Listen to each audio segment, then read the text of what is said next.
Hello everyone, what is up. क्या हालचाल है आप सबके। आई होप सबके हालचाल बहुत ज़्यादा बढ़िया होंगे। आज हम लोग एक और इंटरेस्टिंग टॉपिक के साथ आ चुके हैं, दैट इज अक्टूबर 26 के जितने भी CSEE के स्टूडेंट्स हैं जो एग्जाम देने जा रहे हैं अक्टूबर में, उनके लिए क्या स्ट्रैटेजी रहने वाली है। बहुत सारे बच्चों के ये चीज़ आ रही थी, डाउट्स आ रही थी। सो आई वॉज लाइक, पहला एग्जाम CS का दैट इज CSEE वही अगर अच्छा नहीं जाता है सो एक मेंटल बहुत प्रेशर आ जाता है कि यार पहला ही लेवल है वही हम क्लियर नहीं कर पाए। सो उस चीज को लेकर मैं 5 स्ट्रैटेजीज आपको बताने वाला हूं आज CSEE अक्टूबर 26 स्टूडेंट्स के लिए, जो आपको बहुत हेल्प करेगा अपने एग्जाम्स को इफेक्टिवली क्लियर करने में। सो टाइम बिल्कुल भी वेस्ट नहीं करते हैं, चलते हैं सीधा टॉपिक पर। सबसे पहले हम लोग बात करेंगे दैट इज पोर्शन कंप्लीशन के बारे में। जो आपका पोर्शन है, जो आपका स्टडी कोर्स है, जो आपको मॉड्यूल में आपको पूरा का पूरा जो चीज दी हुई है, कंटेंट दी हुई है, उसको अगर आपको कंप्लीट करना है तो वो कब तक करना है। सर अगस्त के एंड तक आपका कोर्स कंप्लीशन हो जाना चाहिए। उसमें आपके लेक्चर्स भी इंक्लूड होते हैं और उसमें आपका जो भी मॉड्यूल का कवरेज है, अगर आपको लग रहा है कि आपके टीचर्स वगैरह साथ में नहीं करवा रहे हैं तो आप लोग डेली बेस पे जो भी आपको टीचर्स पढ़ा रहे हैं, either by way of lectures और ओरली और बाय एनी मोड, वो आपको जो भी पढ़ा रहे हैं उसको मॉड्यूल को भी जो है वो देखते रहो, कवर करते रहो, रीड कर लो कि भाई हम लोगों ने जो है वो कंप्लीट कर लिया है। अगस्त एंड तक आपको अपना पूरा लेक्चर्स बोल लो या फिर आप अपना पूरा पोर्शन बोल लो, जो मॉड्यूल कवरेज है वो आपकी हो जानी चाहिए। अगर कोई इमरजेंसी है, नो प्रॉब्लम, इतनी पैनिक मत करना, फर्स्ट वीक ऑफ सितंबर तक भी चल जाएगा। मतलब हमको एटलीस्ट 20 से लेकर 25 दिन रखने हैं ताकि हमारी प्रॉपर उसके बाद 2 रिविजन्स कंप्लीट हो जाएं।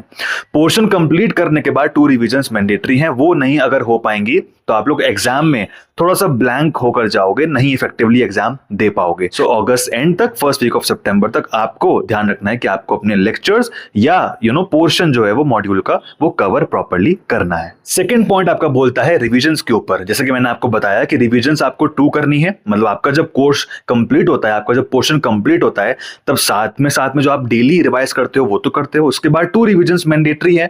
तो 2 रिविजन्स का मतलब क्या है यहाँ पे? आपका मतलब ये है कि 2 रिविजन्स में जो भी आपके पास नोट्स हैं टीचर्स के, या तो उससे या फिर आपने साथ में हैंडरिटन नोट्स बनाए हैं अपने खुद से, या तो उससे प्रॉपर्ली रिवाइज करोगे।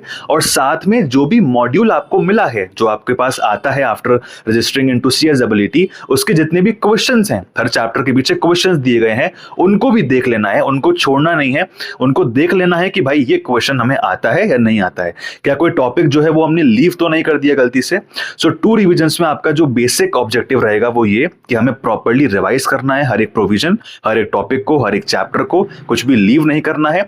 और मॉड्यूल की जो हम लोगों ने रीडिंग करी थी पहले वाले आपके लेक्चर कंप्लीशन वाले टाइम पे, उसके बाद जो 2 रिविजन्स हैं उसमें हमें सारे क्वेश्चंस जो है वो कंप्लीट करने। मैं ये नहीं कह रहा हूं कि हर एक क्वेश्चन को सॉल्व करने बैठो, नहीं, बट हर एक क्वेश्चन को देखना जरूरी है कि क्या मैंने टॉपिक कवर कर लिया है। अगर क्वेश्चन एग्जाम में आता है, और बहुत से आते भी हैं, बिल्कुल सेम टू सेम मॉड्यूल वाले क्वेश्चंस एग्जाम में कॉपी पेस्ट हो जाते हैं, अभी जून के अटेम्प्ट में ऐसा हो चुका है, तो वो आपको कवर अप करने, वो छोड़ने नहीं है, ध्यान रखना है। हम लोग आते हैं अब थर्ड वाले पॉइंट पे, दैट इज राइटिंग प्रैक्टिस। बहुत इंपॉर्टेंट है, यस। और अगर आपकी इस चीज को लेकर हैबिट अभी से बन जाती है CSEE में, तो एग्जीक्यूटिव और प्रोफेशनल में बहुत ज्यादा हेल्प करती है। इसमें आपको करना क्या है, आपको ध्यान रखो, जो मैंने आपको पहले भी बताया कि CSEE में केस स्टडी क्वेश्चंस नहीं बनते हैं। आपका जो पेपर नंबर 4 है वो तो आपका ऑब्जेक्टिव है, बाकी जो तीनों पेपर्स हैं that is eco, accounting and business communication, वो आपके सब्जेक्टिव आते हैं। तो उसमें आपने अगर जून के पेपर्स देखे हों, जो हमारा पहला अटेम्प्ट हुआ था, जो न्यू CSEE स्ट्रक्चर होने के बाद जो प्रॉपर आपके 4 दिन अलग अलग एग्जाम होते हैं, तो आपने देखा होगा कि स्ट्रेट फॉरवर्ड क्वेश्चन से केस स्टडी क्वेश्चन नहीं बनते हैं, बिकॉज CSEE है, पहला लेवल है, इतना डिफिकल्ट वो नहीं देते हैं। तो स्ट्रेट फॉरवर्ड क्वेश्चंस हैं, केस स्टडी है नहीं। तो राइटिंग प्रैक्टिस का मतलब क्या है कि आप लोग को स्पीड टेस्ट करनी है। मतलब आप लोग एक शेड्यूल बना लो कि अगर आप लोग डेली लेकर बैठ रहे हो तो डेली ½ एन आवर या फिर 1 आवर राइटिंग प्रैक्टिस को दो, जहां पे आप क्वेश्चन सॉल्व कर रहे हो या क्वेश्चंस को लिख रहे हो, क्वेश्चन के आंसर लिख रहे हो, बट स्पीड मेंटेन करनी है।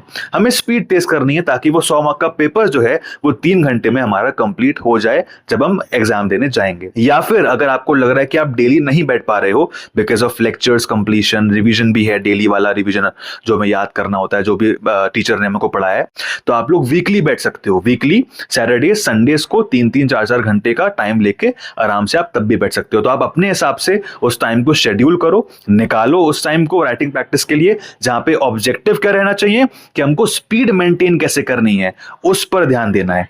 क्वेश्चंस जो है वो स्ट्रेट फॉरवर्ड ही आते हैं, तो उसमें टेंशन मत लेना कि केस स्टडी बनेगा, हमें पहले प्रोविजन लिखना है, एप्लीकेबिलिटी, कंक्लूजन, वो सब यहाँ पे नहीं है, वो एग्जीक्यूटिव और प्रोफेशनल में होगा। बट राइटिंग प्रैक्टिस की आदत, स्पीड मेंटेन करने की आदत अभी से डालोगे तो CSEE में भी पास हो जाओगे, CS एग्जीक्यूटिव में भी हेल्प करेगा और CS प्रोफेशनल में भी वो बहुत हेल्प करने वाला है, तो वो आपके लिए बेनिफिट रहेगा। अब हम लोग बात करते हैं फोर्थ पॉइंट के बारे में, दैट इज ICSI के प्रीवियस ईयर क्वेश्चन। अब इसमें क्या ही बात करनी है, बिकॉज अभी सिर्फ एक अटेम्प्ट हुआ है न्यू CSEE का, दैट इज जून वाला अटेम्प्ट, जिसका रिजल्ट अभी कुछ दिनों पहले निकला है। सो इसमें आपको करना क्या है कि जून वाला अटेम्प्ट है, आपके पास वही 4 पेपर्स हैं जो भी अटेम्प्ट हुआ है, उनको देखना है।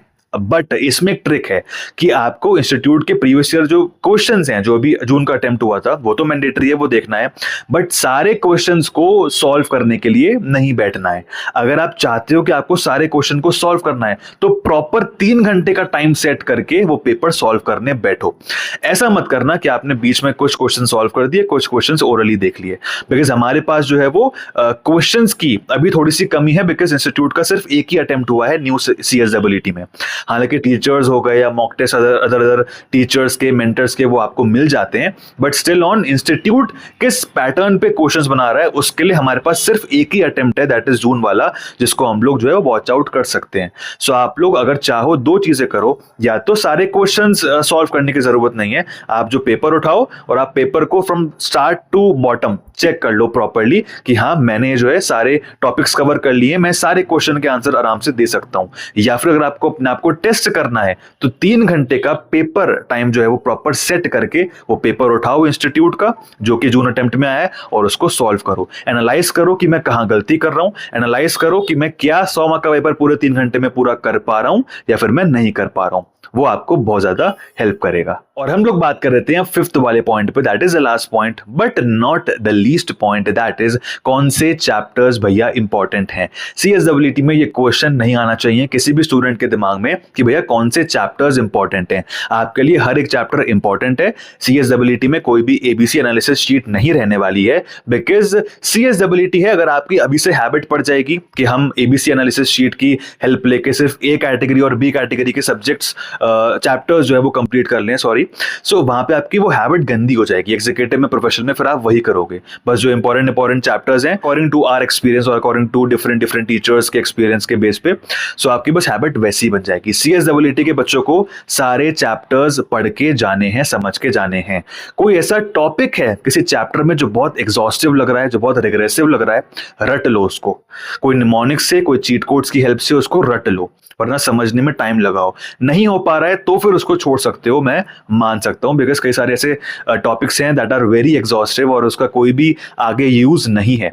सो वो बात ठीक है, उसको छोड़ सकते हो, बट एक आध टॉपिक को छोड़ना एक अलग बात होती है, एक आध चैप्टर को छोड़ना वो एक अलग बात होती है। तो एक आध टॉपिक छोड़ दिया that is okay, but subject chapter कोई भी नहीं छोड़ना है, ठीक है। चैप्टर आपको हर एक चारों सब्जेक्ट में करके जाने हैं, समझ के जाने हैं। सो ये कुछ 5 इफेक्टिव टिप्स थी मेरे CSEE के प्यारे प्यारे स्टूडेंट्स के लिए जो अपना अक्टूबर 26 में अटेम्प्ट देने जा रहे हैं।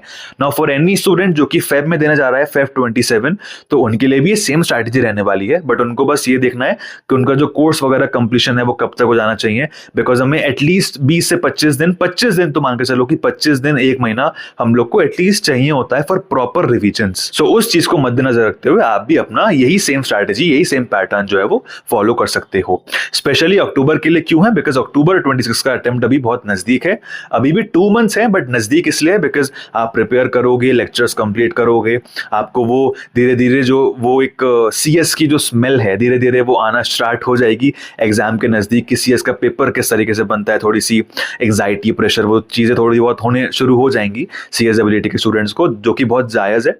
बट पेपर बहुत अच्छा होगा अगर ये 5 स्ट्रैटेजी फॉलो करोगे, अच्छे से इफेक्टिवली पढ़ोगे। क्वेश्चन स्ट्रेट फॉरवर्ड आते हैं। जून के अटेम्प्ट में भी पासिंग परसेंटेज बहुत अच्छा आया था, 67-68% कुछ पासिंग परसेंटेज रहा है। यही कुछ बातें जो मुझे आपको बतानी थी for CSEE October 26 students. I hope आप इसको फॉलो करोगे एंड मुझे गुड न्यूज दोगे अक्टूबर 26 अटेम्प्ट होने के बाद। So that is all from my side. I hope आपको वीडियो अच्छी लगी होगी, टिप्स जो स्ट्रैटेजीज अच्छी लगी होंगी। वीडियो अगर अच्छी लगी हो then do give it a like, do give it a comment, क्या चीज अच्छी लगी। कोई भी डाउट है इसके रिगार्डिंग CSEE या CS के और किसी चीज के रिगार्डिंग आप कमेंट कर सकते हो, मैं रिप्लाई ना करूं ऐसा नहीं हो सकता। एंड हम लोग मिलते हैं बहुत जल्द एक ऐसे इंफॉर्मेटिव एंड यूजफुल वीडियो के साथ।